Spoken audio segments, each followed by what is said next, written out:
Hi అండి. ఇందాక దోసకాయ పప్పు గురించి చెప్పాను కదా! ఇది ఈజీగా అయిపోయే పప్పండి. ఈ దోసకాయ ముక్కలనేది స్టీమ్ చేసుకుంటే మనకి పప్పులో మ్యాష్ అయిపోవన్నమాట. మ్యాష్ అయిపోయి కొంచెం మెత్తగా ఉండి కొద్దిగా తినబుద్ధి కాదు. అందుకే ఇట్లా స్టీమ్ చేస్తాను నేను. స్టీమ్ చేసుకుంటే అటు మనకి పప్పులో ఆ ముక్కలు తగులుతాయి. తినాలనుకున్న వాళ్ళు తింటారు. వద్దనుకున్న వాళ్ళు పక్కన పెట్టేస్తారు. అందుకని నేను ఇట్లా సెపరేట్ చేస్తా. దోసకాయ పప్పు చాలా మందికి ఇష్టం ఉండదు. అది మా అల్లుడైతే అసలు ముట్టుకొని కూడా ముట్టుకోడు దోసకాయ అంటేని. అట్లాంటప్పుడు ఇట్లా చేసుకున్నాం అనుకోండి బాగుంటుంది. ఇంకా నెయ్యితో తాలింపు వేసుకుందామండి. ఆ కరివేపాకు మొన్న వేసాను కదా, అది కొంచెం అడ్డుపడుతుంది ప్రతిసారి. తీసి ఇందులో వేసేసేద్దాం. కొద్దిగా ఎక్కువ వేసుకున్నా పర్వాలేదు. నేను ఇంకా గరిటె నిండా వేసుకున్నా. ఈరోజు వాయిస్ ఇవ్వలేదు, ఎందుకంటే ప్రేయర్ నడుస్తుందని చెప్పాను కదండి, అందుకని ఇవ్వలేదు. కొద్దిగా ఎల్లుల్లిపాయలు ఎక్కువే వేస్తాను నేను. వెల్లుల్లిపాయలు, జీలకర్ర, ఆవాలు, ఎండుమిర్చి, ఒక 4 ఎండుమిర్చి. చాలా గలీజ్ ఉన్నదండి మా ఇల్లు ఈరోజు. నేను కూడా రెడీ అవ్వలేదు. కొద్దిగా ఇంగువ, కొద్దిగా ఇంగువ వేసుకుంటే స్మెల్ బాగుంటుంది, టేస్ట్ ఉంటుంది. ఇంగువ మట్టికి మా అమ్మమ్మ దగ్గర చూశానులేండి, అంతే. ఎండుమిర్చి, కరివేపాకు, కొత్తిమీర పప్పులు వేసుకుందామండి. పప్పులు వేసుకుంటే బాగుంటుంది లాస్ట్లో. ఇవి ఇట్లా కొంచెం వేగిన తర్వాత దోసకాయ ముక్కలు కూడా ఇందులో వేసేసేద్దాం. స్టీమ్ చేసినవి ఉన్నాయి కదా, అవి ఇందులో వేద్దాం. ఇట్లా వండి చూడండి. నా వంటలు కొంచెం వేరుగా ఉంటాయి, చూడండి. ఇట్లా వండి చూసిన తర్వాత బాగున్నదో లేదో కామెంట్స్లో చెప్పండి నాకు, ఓకేనా? ఇవి కొంచెం మగ్గనిద్దాం. పప్పు కొద్దిగా వేసానండి, ఏది పసుపు, కొద్దిగా సాల్ట్ ఇందులో వేసుకుందాం. పప్పులు వేయలేదు కదా, సాల్ట్ ఇందులో వేసుకుందాం. ఎందుకంటే ముక్కకు పడుతుంది, ఇది స్టీమ్ చేసాం కదా, అందుకు ముక్కకు పడుతుంది అన్నమాట. తర్వాత కొద్దిగా పసుపు ఇందులో వేసుకుందాం. కారం, పసుపు కూడా వేసుకుందాం. పసుపు ఎక్కువ తింటా అండి నేను పసుపు. ఎందుకంటే కొంచెం హెయిర్ ప్రాబ్లం అనేది ఉండదు, స్కిన్ ప్రాబ్లం ఉండదు, అందుకు పసుపు ఎక్కువ తింటా. తర్వాత పసుపు ఎందుకు తింటాను అంటే హెయిర్కి ఇదిగా ఉంటుంది. నాకు ఓవర్ కాన్ఫిడెన్స్ అండి, బ్యూటీషియన్ కదా, అది ఓవర్ కాన్ఫిడెన్స్. నాకు హెయిర్ సమస్య అనేది ఉండదు ఇప్పటివరకు, దేవుడి దయ వల్ల హెయిర్ సమస్య అనేది ఏం లేదు నాకు. ఎందుకంటే నా హెయిర్ బాగుంటుంది. నేనే కొంచెం కొవ్వు పట్టి ఇవి ఇవి వేస్తానన్నమాట.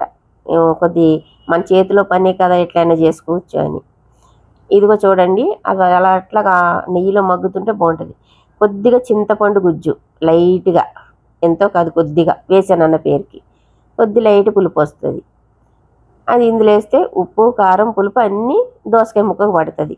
స్టీమ్ చేసాం కదా, సప్పగా ఉంటుందనే భ్రమ, ఆలోచన అక్కర్లొద్దు, ఓకేనా? ఇది ఇట్లా మగ్గుతుంటుంటే ఇప్పుడు పప్పు ఉన్నది కదండి, ఆ పప్పుని కొంచెం మ్యాష్ చేసుకుందాం. ఇది వేరే స్టవ్ మీద షిఫ్ట్ చేస్తున్నా.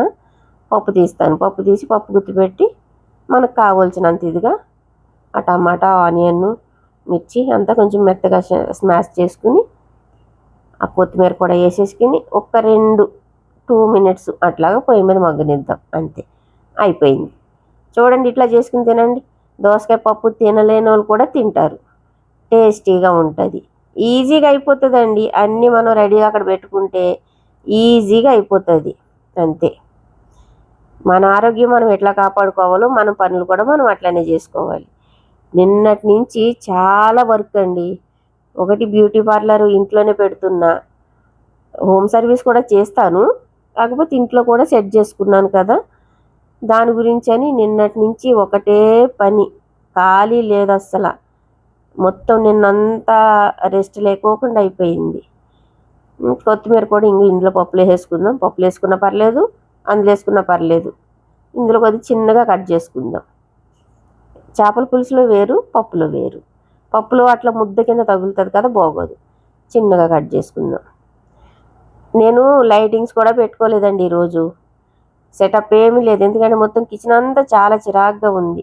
నిన్న హాల్ వరకు క్లీన్ చేసుకున్నా, పార్లర్ వరకు, అంతే. ఇంకా పార్లర్ ఎవరైనా ఇంటికి వచ్చేటోళ్ళు ఉంటారు కదా, వాళ్ళకి. చూడండి, కలర్ఫుల్గా ఉంది, టేస్ట్ కూడా అట్లనే ఉంటుంది, అంతే. కానీ ఇంతంత వంటలు నాకు కష్టమైపోతుందండి. తక్కువ తక్కువ చేయాలంటే నా వల్ల కాదు. మరి ఏం చేద్దాం, ఎవరికి రుణమో వాళ్ళే తింటారు, అంతే. నేనేమో ఒక 2-3 రోజులు ఫ్రిడ్జ్లో పెట్టుకుని తిందాము అంటే హెల్త్ ప్రాబ్లమ్స్ వస్తే చూసేటోళ్ళు ఎవరు ఉన్నారు? ఎవరూ లేరు. ఇప్పుడు ఆల్రెడీ నేను హాస్పిటల్కి వెళ్ళి సర్జరీ చేయించుకోవాలి, భయం అవుతుంది. నాకు చేస్తారని కాదు, నేను ఉండలేనండి హాస్పిటల్లోనూ. నాకు ఆ వాతావరణం అనేది నాకు నచ్చదు అసలు. ఓకే, బాయ్ అండి.